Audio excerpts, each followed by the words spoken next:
vituiksi men edellinen video. Eli sain 3, yritin 4, ei mennyt. Sitten on ehkä, mikä nyt, minuutti. Kokeillaan. Menisikö vielä, ettei kertoo vaan kalatarinoita. Perkele. Ai niin, darra. Tilannepäivitys, pieni darra, 6,5 annos teille. En nukkunut hirveän hyvin. Let's try.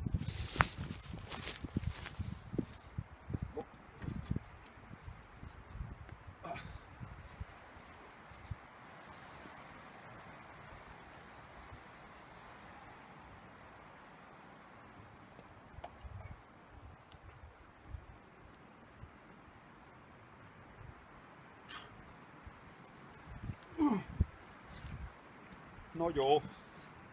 Minkäs teet? Kun tuli vedettyä, niin se taas puhuu. 6. Vittu, 3 aikaisemmin. No nyt oli vain 2. Peace motherfucker. On vaan 30 volttista, mutta naukku mikä naukku. Ennen löylyjä.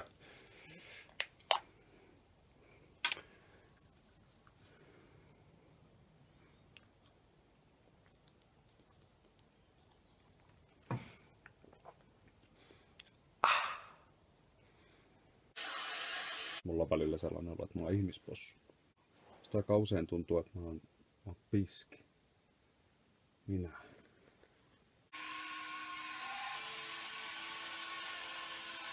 Et se ei ole mitään pelleilyä sekään pelkästään. Tai pelleilyä toki, mutta mä tiedän, että mä oon joku metsäläinen.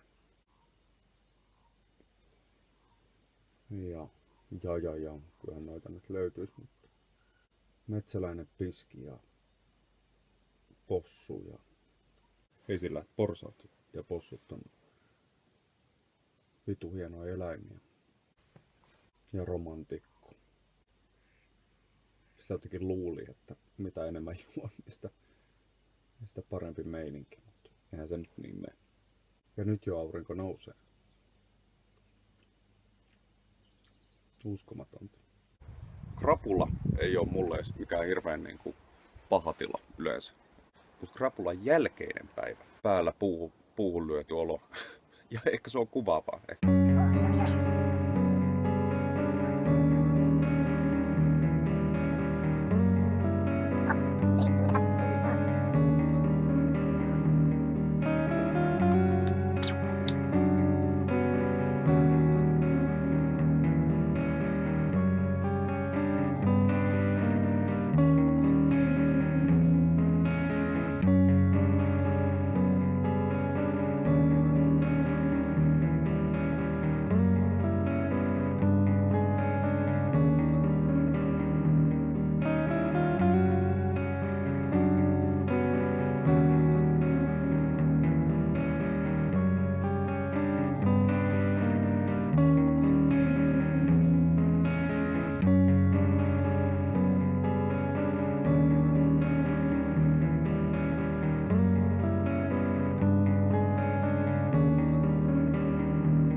Ja vaikka kuinka kyyhkystä lepoa olisi, niin välillä täytyy herätä perkele. Otetaanpas vielä kerran. Mitä siinä sanottiin?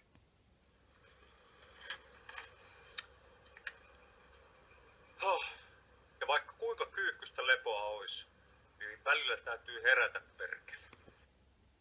Kyyhkystä lepoa. Missä ne kyyhkyt on? Ja mitä helvettiä tuolla tarkoitetaan? Ennen kirkas ja juomakelpoinen. Nyt padon eteen polvistunut ja sen käskyjä kuunteleva tahriintunut kukinto taittaa elinvoiman kierroksi ja taannuttavaksi. Ja kun kuuntelee tarkasti, se on itkua ja murhetta, joka tahtoo päästä vapaaksi. Valumaan pitkin väpättäviä ihmisposkia, keventämään sydäntä, tehden sen otollisemmaksi asunnoksi kyyhkylle ja sen syvyyksiä silittävälle kujerrukselle. Näin ukkonen iskee mätivien haavojen päälle rakennetun norsunluutornin keskeltä katki ja vapauttaa sen sisuksissa kytevän ja kansakuntaa kiusaavan kulkutaudin mehiläisinä ulos keväiseen niittyyn. Rauniot sammaltuvat ja tästä entisestä murheen palatsista on tullut lasten leikkipaikka. Lapsi meissä on viattomuus, hellyys, maailman murheiden edessä välistä musertuva myötätunnon täynteinen varovaisuus ja pelokkuus.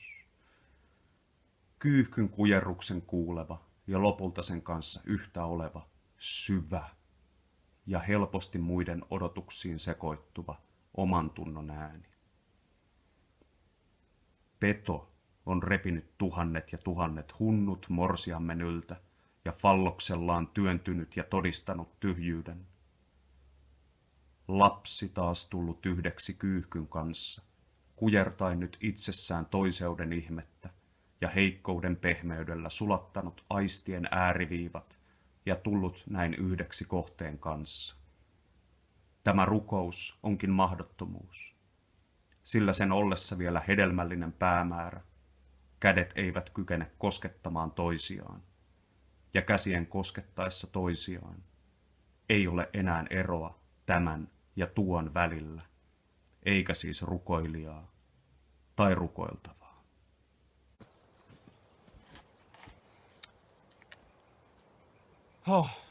Ja vaikka kuinka kyyhkystä lepoa olisi, niin välillä täytyy herätä perkele.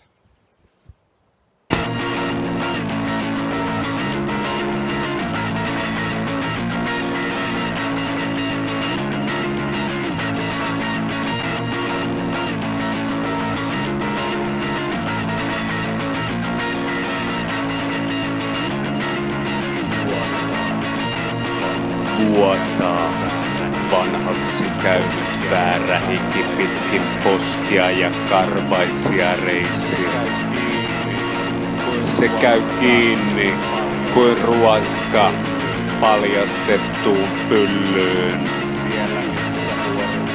Siellä missä vuoristopuro lakkaa, kasvaa 1000 miljoonaa kaunista kukkaa.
Vuotaa, missä vuoristopuro käy, missä vuoristopuro ja missä vuorisia reissä vuoristopuro kiinni, missä vuoristopuro paljas, missä vuoristopuro siellä, missä vuoristopuro, missä vuoristopuro, missä vuoristopuro, missä vuoristo purokkaa, missä vuoristo purokkaa.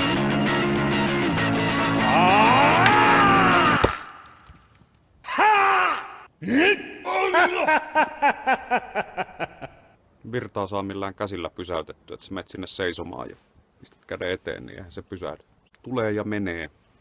Niin kuin asiat tulee ja menee. Kämmen auki. Ehkä valmiudessa avaamaan itsensä vielä enemmän ja menemään kiinni. Oho. Aika moista. No, alright.